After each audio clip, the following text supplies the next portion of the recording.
pela rádio. Começa agora o programa Intercampus pela Rádio Universitária da UFG.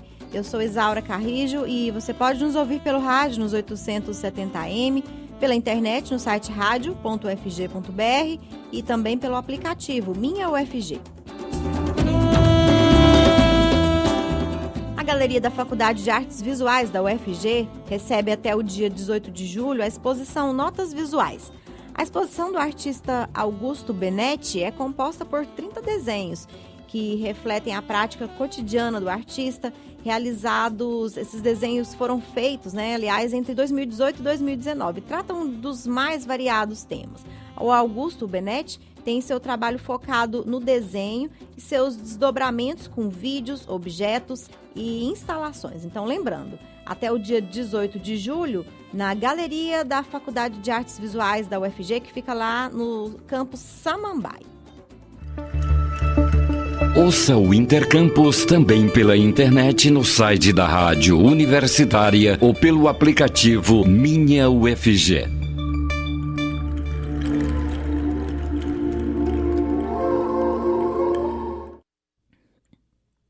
E hoje é segunda-feira, dia da nossa parceria com a Universidade Estadual de Goiás, a UEG.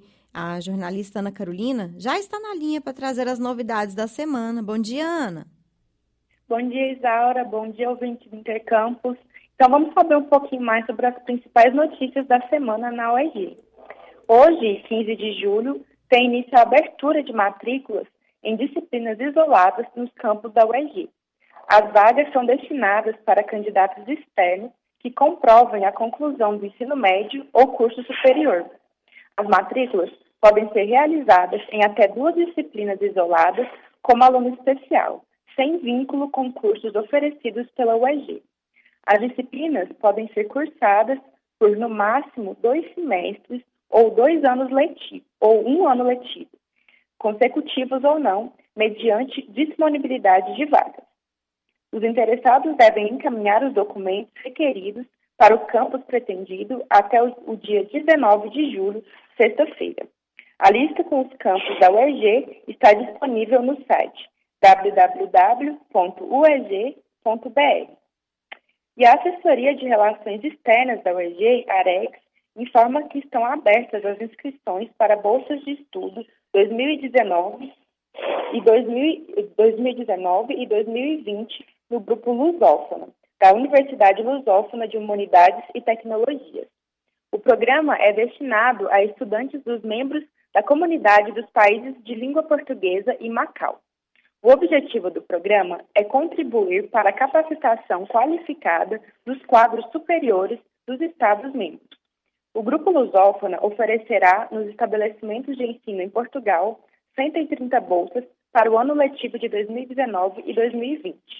As candidaturas devem ser apresentadas nos serviços de ação social da Universidade Lusófona em Lisboa, conforme os prazos. Primeira fase, 15 e 16 de agosto, e segunda fase, 19 e 31 de outubro, para as vagas não preenchidas.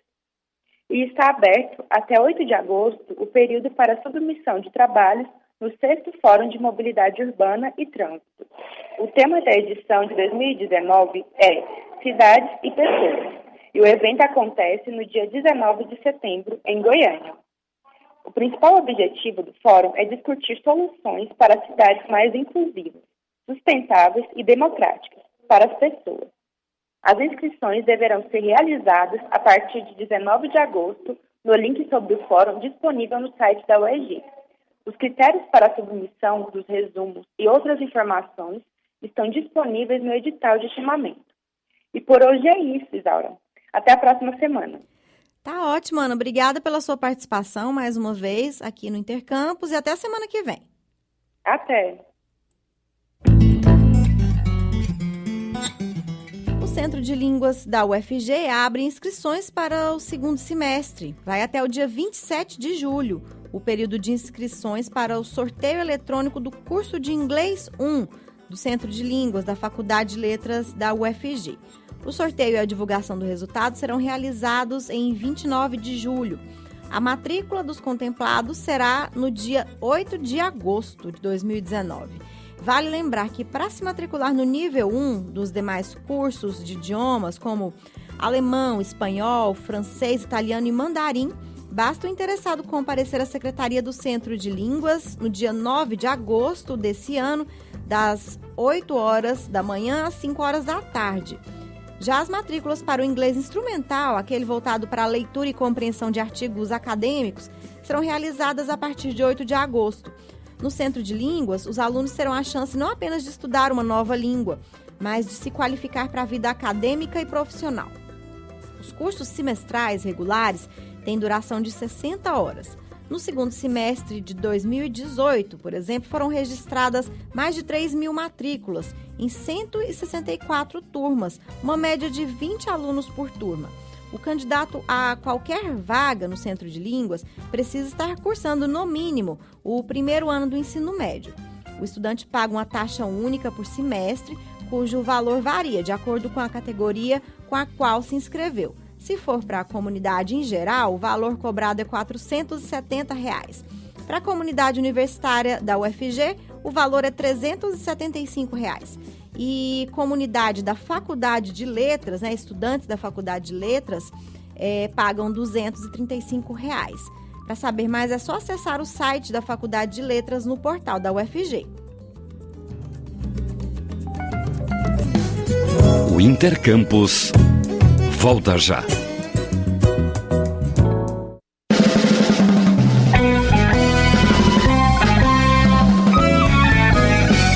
Então foi assim? Os bastidores da criação musical brasileira. Um programa que desvenda a gênese de músicas que marcaram época e que revela sentimentos, emoções e situações vivenciadas pelos autores e compositores no momento da criação. Um programa repleto de informações e curiosidades sobre as relações de parcerias e os processos criativos musicais. Produção e apresentação, Rui Godinho. Toda segunda, às 4 da tarde e sábado, às 7 da noite.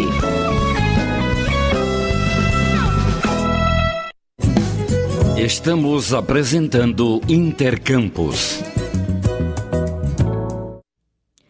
O Centro Cultural UFG oferece diversas atividades culturais à população da capital goiana. A jornalista Ana Flávia Pereira conversou com o diretor da unidade, o professor Kleber Damaso Bueno, que falou sobre as atividades e programações realizadas no Centro Cultural. Vamos acompanhar.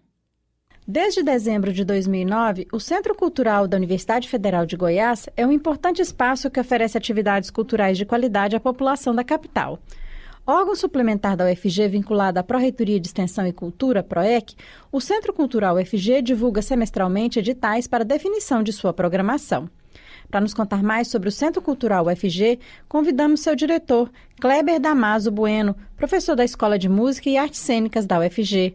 Olá, professor Kleber, obrigada por aceitar nosso convite. Olá, Ana, eu que agradeço o espaço. Então, professor, o Centro Cultural UFG, é um local aí para apresentação da produção cultural só da Universidade Federal de Goiás, né? Que tipo de programação ele oferece? Bom, o Centro Cultural, ele se dedica, sobretudo, a apresentar a produção de ponta no campo das artes. Principalmente das artes contemporâneas, experimental e o que está sendo criado de mais significativo dentro desse campo e em intersecção com o ambiente acadêmico. O Centro Cultural, ele tem um teatro modular, um espaço expositivo, laboratório de práticas, sala de ação educativas. Então ele já nasce com uma estrutura transdisciplinar e dessa forma consegue realizar uma programação permanente de teatro, dança, música, artes visuais e áreas que transitam e dialogam com esse campo. A gente tem recebido projetos também de audiovisual, de literatura e na intersecção desse campo ampliado das artes. Então não é uma produção só do que é feito na universidade não, né, professor? Não, o Centro Cultural ele é um espaço eminentemente de extensão. Então ele está preocupado com o trânsito, ele reconhece a produção artística que acontece para além do espaço acadêmico e está interessado sobretudo nesse fluxo. A gente recebe uma programação tanto da produção local, do que existe de mais engajado dentro da produção local, mas também estabelece um intercâmbio muito grande com produções de outros estados e inclusive de outros países. E aí, professor, como é que as pessoas devem fazer, né, para participar dessa programação aí do Centro Cultural UFG? Bom, para a programação local do teatro, a gente adotou essa política há um tempo dos editais, que é uma política que tenta privilegiar a isonomia, o exercício curatorial coletivo, a impessoalidade. É um procedimento que acaba se instalando de uma maneira mais democrática, né? E ele tem sido a principal porta para a entrada dos artistas locais. A gente abre esse edital semestralmente para compor uma programação de teatro, música e dança, e anualmente para a programação de artes visuais. O edital ele estabelece uma comissão curatorial com professores, docentes, especialistas da área e convidados externos que assegure a representatividade da sociedade civil dentro dessa comissão. Muitas vezes essa comissão ela parte da indicação do nosso conselho consultivo, que também é uma frente de consulta com representantes internos e externos. E aí esses editais, então, eles são divulgados para todo mundo, né, professor? Não Sim, é uma coisa... para todo mundo. Ele é um procedimento simplificado de inscrição, a gente valoriza mais o conteúdo, ele não é um procedimento burocrático. Então, a gente tem cada vez mais dedicado a aprimorar esse procedimento, né? E ele é aberto para todos que se interessarem em apresentar no Centro Cultural. E aí, professor, essa participação, né, essas apresentações no Centro Cultural, elas têm algum custo, por exemplo, para quem vai se apresentar? Você disse aí que tem algum tipo de seleção, né? Sim, a seleção ela estabelece o crivo, sobretudo em relação a exercício de linguagem, a natureza artística e cultural. Bom, os critérios que, de alguma forma, identificam a qualidade artística do trabalho, né? E tem algum custo, professor, as pessoas que querem se apresentar aí? Não, por ser um teatro vinculado à universidade pública, a gente acaba adotando, né, uma política também pública na ocupação do teatro, na constituição da programação do teatro, o que o Centro Cultural minimamente procura assegurar, caso haja cobrança de bilheteria, são os 15% que são destinados para cobrir gastos administrativos do teatro. Mas a gente não trabalha com a ideia de locação. O edital, inclusive, ele vem nesse sentido de reforçar o aspecto público e democrático da instituição. Uhum. Eu imagino, né, professor, que ter um centro cultural dentro de uma universidade deve ser muito importante, né? Não só para a produção cultural da própria universidade, para a comunidade acadêmica, mas para a sociedade, né? Para a cidade, né? Que ganha aí com um espaço como esse, não é? Sim, é uma devolutiva que a universidade tem essa preocupação. A gente tem percebido que a cidade abraçou o espaço ao longo desses anos, né, por conta não só da diversificação da sua programação, mas porque muitas vezes a gente recebe trabalhos que estão, de fato, avançando no campo da pesquisa e da experimentação e que nem sempre vão ser recebidos nos âmbitos mais comerciais, que estão destinados mais à programação de artistas que já têm uma inserção comercial, né? Então, a gente está, de fato, preocupado mais com o lado investigativo, com propostas que apresentem outras soluções no âmbito da criação. Então, de fato, ele tem um papel muito importante na formação de opinião também, na compreensão de como os estudos, os avanços, as transformações da linguagem têm encontrado outras alternativas. Nesse sentido, a universidade foi muito generosa porque é um espaço que ele já é concebido também dentro de um trânsito de linguagens, o que faz dele um espaço singular em relação aos demais, que se destinam ao campo da cultura, e pelo tipo de construção da programação também. A gente foi pioneiro dentro desse esforço de constituir um edital de programação, né, propostas de ocupação, e temos feito um exercício também de tentar receber propostas que, por ter financiamento em políticas públicas que precisam cada vez mais serem efetivadas, né? A gente tem conseguido receber algumas temporadas, projetos de maior duração, e isso tem apresentado resultados muito importantes, tanto na relação quanto o público, quanto naquilo que o artista pode amadurecer dentro do seu processo. Então a gente tem recebido alguns projetos com ações educativas, com intercâmbio com escolas públicas e feito algumas programações mais duradouras. E um outro aspecto específico do edital que eu gostaria de destacar, a gente tem discutido muito sobre o fato do edital ser um edital que nasce num espaço dessa natureza mais ligado a uma instituição de ensino, né, de pesquisa, a preocupação de integrar e fortalecer quando o artista tem interesse em promover a ação educativa. Então, o nosso edital ele está minimamente interessado em mapear e em estimular também a vinculação de ações educativas à programação cultural. Atualmente... Então, essa é uma diferença desse edital específico que se abriu agora para a programação do segundo semestre. Então, era sobre isso que eu ia perguntar, né, professor? Atualmente, qual que é o edital que está aberto, né? O que a gente pode contar aí, né, para os produtores culturais que têm interesse em se apresentarem no Centro Cultural da UFG? Até o dia 17 de julho, a gente está recebendo as inscrições para o edital do segundo semestre de 2019, dentro da área de teatro, música e dança, e exercícios afins de linguagem. As inscrições estão abertas, podem ser feitas pelo site do Centro Cultural. Tá certo. E quem quer conferir a programação do Centro Cultural UFG, professor? Como é que pode fazer? Vai ter programação, por exemplo, agora para o período de férias? Tem programação, sim. A gente está recebendo uma companhia da Alemanha, tem alguns concertos agendados, a gente está recebendo agora uma residência promovida pelo Grupo Nômades, com artistas chilenos, latino-americanos, e algumas oficinas também estão programadas para esse período do mês de julho. Essa programação ela pode ser acompanhada tanto pelo site quanto pelas redes sociais. Recentemente o Centro Cultural adotou o Instagram como rede também, o Facebook já tradicionalmente bastante atualizada, com muitos dados sobre o que a gente realiza.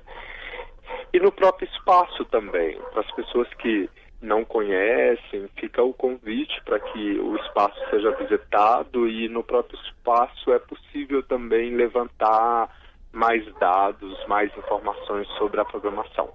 Lembrando, né, professor, que o Centro Cultural UFG fica na Praça Universitária e tem sempre ingressos aí com preços bastante acessíveis, né? Isso, Ana. A gente trabalha muito com preços populares, com preços honestos, que sejam justos e acessíveis. O Centro Cultural também tem um núcleo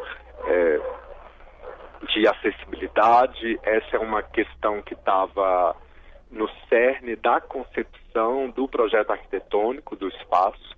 De alguma maneira, a gente tem tido também algumas iniciativas permanentes, contínuas, em relação à questão das políticas acessíveis, das políticas de acessibilidade. Bom, a gente espera com isso que a gente tenha cada vez mais condições de receber da melhor forma o nosso público.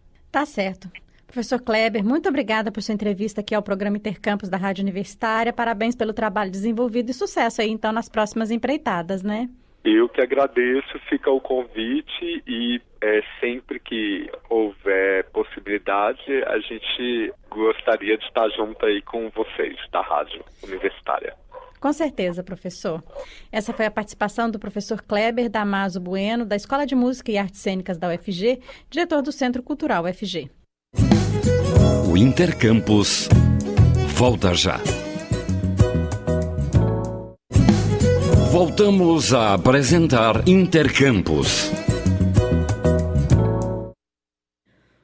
O treino intervalado é caracterizado pela prática de exercícios físicos em períodos de maior intensidade, alternados com período de baixa intensidade, que servem como uma forma de recuperação para o corpo. Por ser um método bastante eficaz, o treino intervalado tem sido muito utilizado nos últimos anos por quem deseja queimar gordura e emagrecer. Eu conversei com o professor Cláudio Lira, da Faculdade de Educação Física da UFG. Ele é um dos autores de um estudo que analisou esse treino intervalado, conhecido como HIIT, e também o CIT, os dois tipos mais comuns de treinos intervalados. A gente vai acompanhar essa conversa agora. Os professores da Faculdade de Educação Física e Dança da UFG, Paulo Gentil e Cláudio Lira, além de 2 egressos da unidade, o Ricardo Viana e o João Pedro Naves, publicaram um artigo numa importante revista da área de saúde. Esse artigo, que também foi citado em um conceituado periódico da área de educação física, analisa 2 tipos mais comuns de treinamento intervalado, o HIIT e o CIT. Para dar mais detalhes sobre a pesquisa e falar um pouco sobre esses resultados, nós vamos conversar agora por telefone com o professor Cláudio Lira, da Faculdade de Educação Física e Dança da UFG. Olá, professor, bom dia, obrigada por atender nosso convite. Bom dia, Isaura, bom dia a todos os ouvintes da Rádio UFG. Então, professor Cláudio, para começar, vamos explicar para o nosso ouvinte o que é o HIIT, o que é o CIT, qual que é a diferença entre eles? O HIIT e o CIT são 2 tipos de treinamento intervalado, como você bem falou.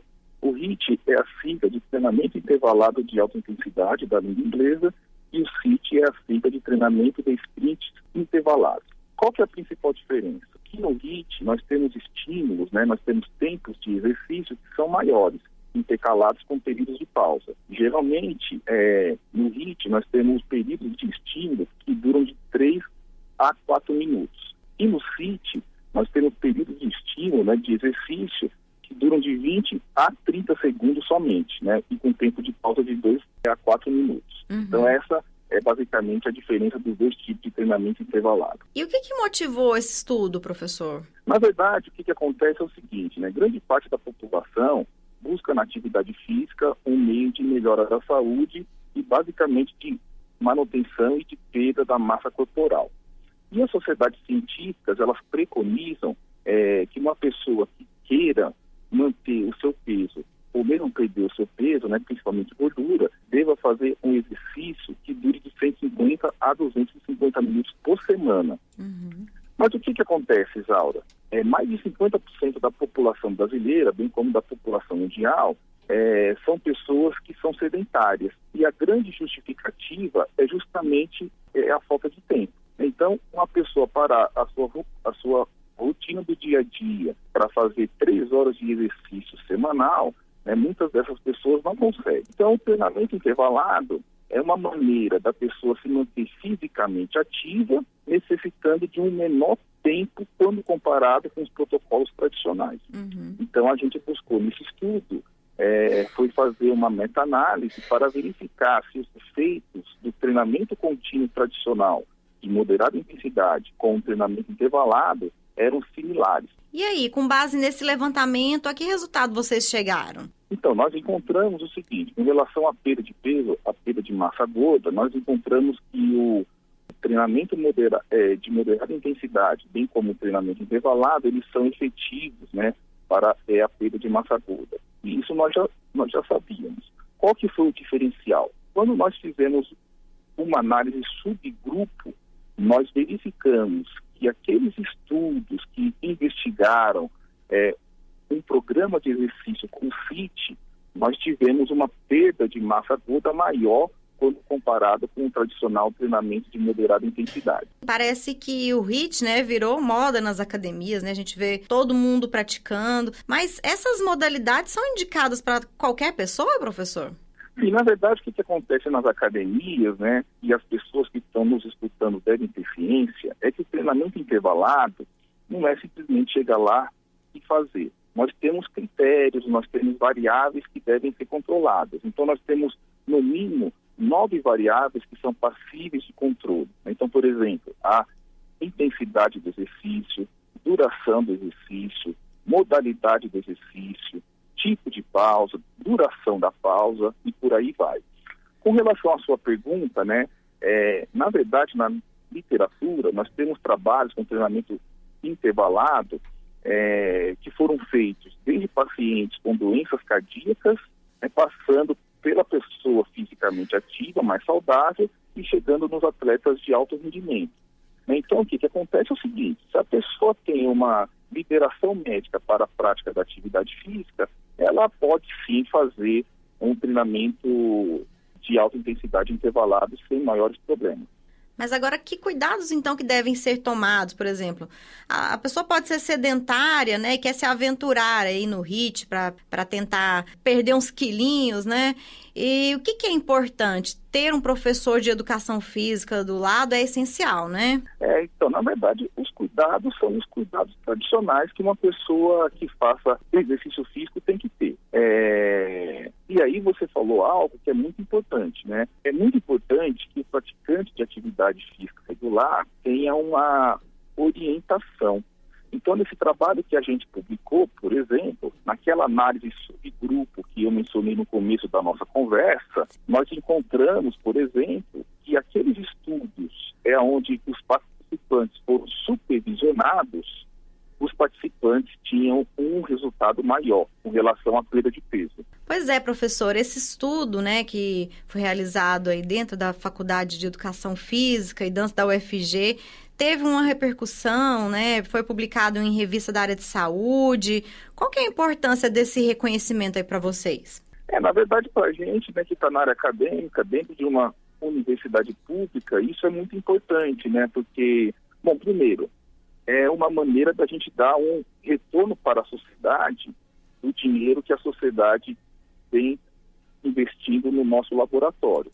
Então, no nosso laboratório hoje, tem o professor Paulo Gentil, e nós temos mais 2 professores, né, que é o professor Carlos Alexandre e o professor Mário Redme. E todos esses professores, em algum momento da sua trajetória profissional, tiveram projetos financiados por agências públicas de fomento. Então, é um retorno, né, do dinheiro que foi investido no laboratório.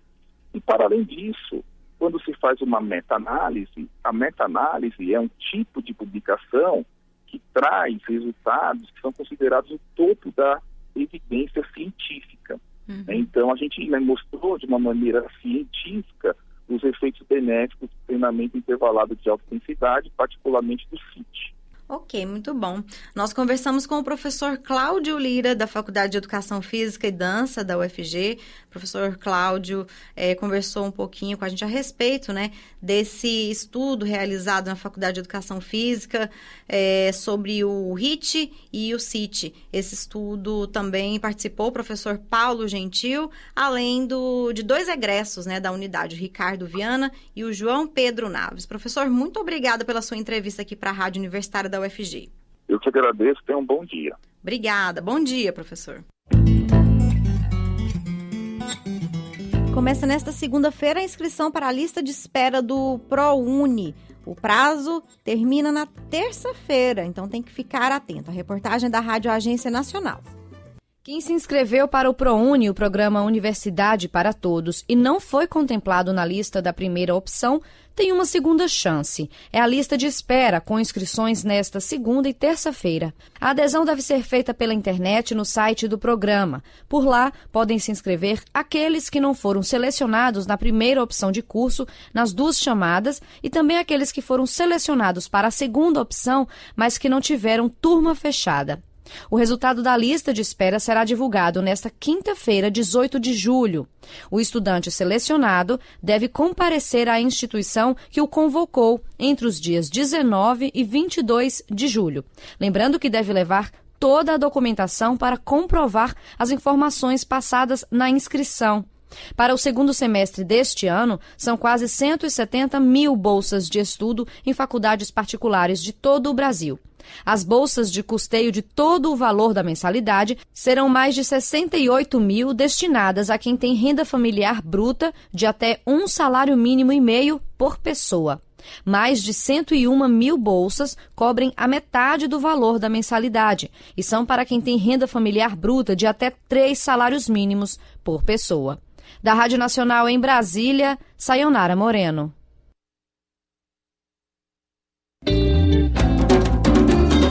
essa informação a gente encerra o Intercampus de hoje. Os trabalhos foram de Jorge Barbosa. Obrigada pela sua audiência e até amanhã.